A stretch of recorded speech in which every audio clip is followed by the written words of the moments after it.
فنان ذو صوت أخاذ،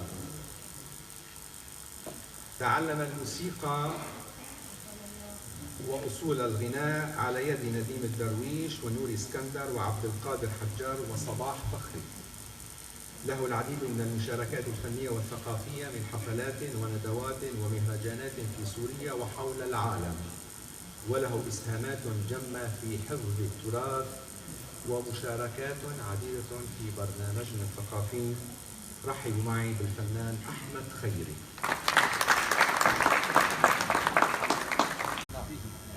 نجي للموشح. الموشح الحلبي مثل ما تفضل الاستاذ احمد والاستاذ عبد القادر، الموشح الحلبي بدي الفت نظر لشغلتين كثير مهمات، وهدول اللي خلينا نوثقهم تاريخيا، نوثقهم علميا. الموشح بالاصل، حتى تصحيح للمعلومه، الموشح ليس اندلسي. اي اعطيكم معلومه، الموشح ذهب من العراق ذهب الى الاندلس. ورد كثير من الناس اللي بيغنوا، ناس اللي بيتابعوا التوشيح وبيحبوا الموشح وبيغنوا الموشح، فاجوا للمغرب العربي. بالمغرب العربي صار في اسمه موشح اندلسي، والا هو الموشح بالاصل هو ابن العراق وليس ابن الاندلس. التسميه المنشأ الاصل للموشح هو التوشيح، هو اصله عراقي وليس اندلسي. هي معلومه. اثنين، الموشح الحلبي، نحن بدنا نحكي بين الفارق بين الموشح الحلبي والموشح الاندلسي. مثل ما تفضل الاستاذ احمد صح الكلام بالمية مية. الموشح الحلبي اختصر، يعني دور خانه وغطا، او دور ودور وخانه وغطا. طبعا الاقسام هذول عم بذكرهم، دور يعني المذهب الاول، والدور الثاني بيجي مثل حكايته بالتلحين. الخانه بتجي مخالفه له، يعني هون مجال استعراض الفنان، استعراض المطرب، استعراض المساحات الصوتيه، بيعمل ليالي، بيعمل كذا. استاذ احمد، الدور هو اللي بيتكرر دائما. طبعا كلمه دور لا تعني الدور، لانه في تاليف غنائي اخر اسمه الدور اللي هو معروف تمام، في مصر. عشان ما يصير في خلط. الدور المصري دور تاليف غنائي، يعني نحن عندنا قوالب غنائيه كثير، منا الدور، من الموشح، من الديالوج، من المونولوج، من القصيده الموزونه، القصيده الفادت، الادلبيتوم، في اكثر من تاليف. الموال حتى يعتبر من القوالب الغنائيه.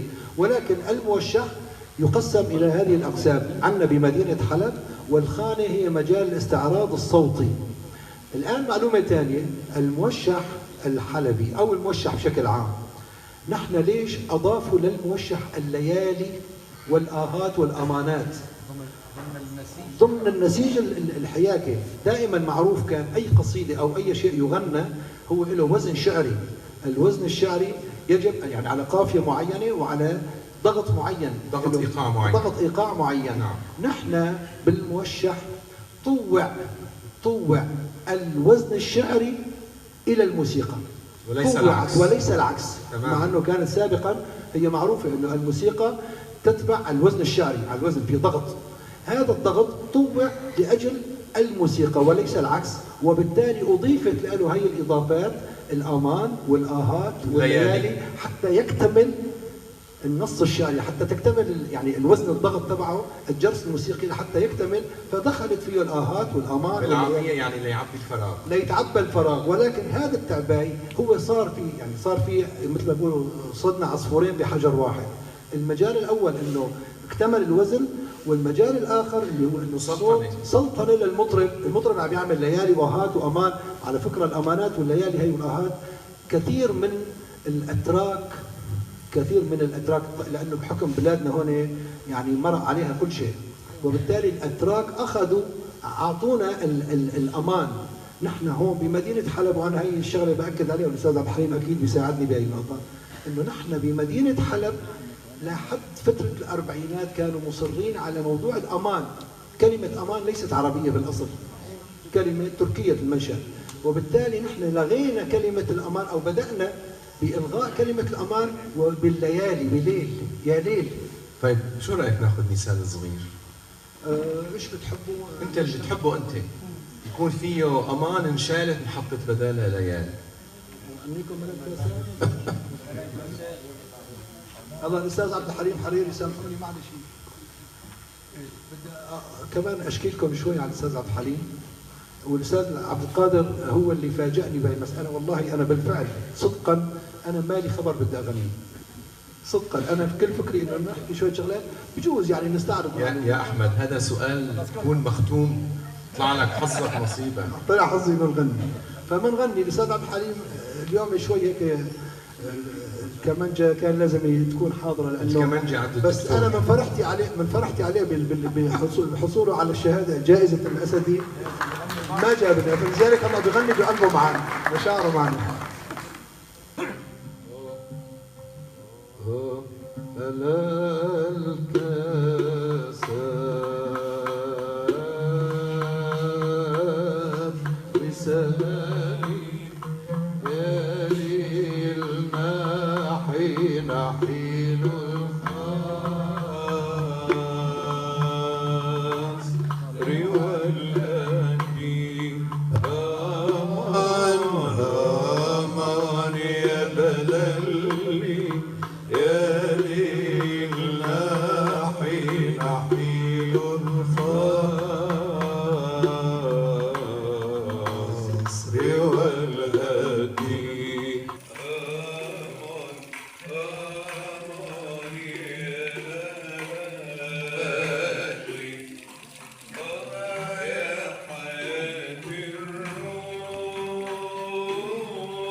بالموشح يعني بالدور مثل ما تفضل الاستاذ عبد الحليم، بالدور بيكون الايقاع مثلا بيكون مركب او بالايقاعات الصعبه، خلينا نقول غير الايقاعات البسيطه يعني داخل الموشح ضمن الموشح طبعا. نعم نحكي على الدور. لا الدور يعني المقطع الاول من الموشح، خلينا نسميه المقطع حتى ما يلتبس الموضوع.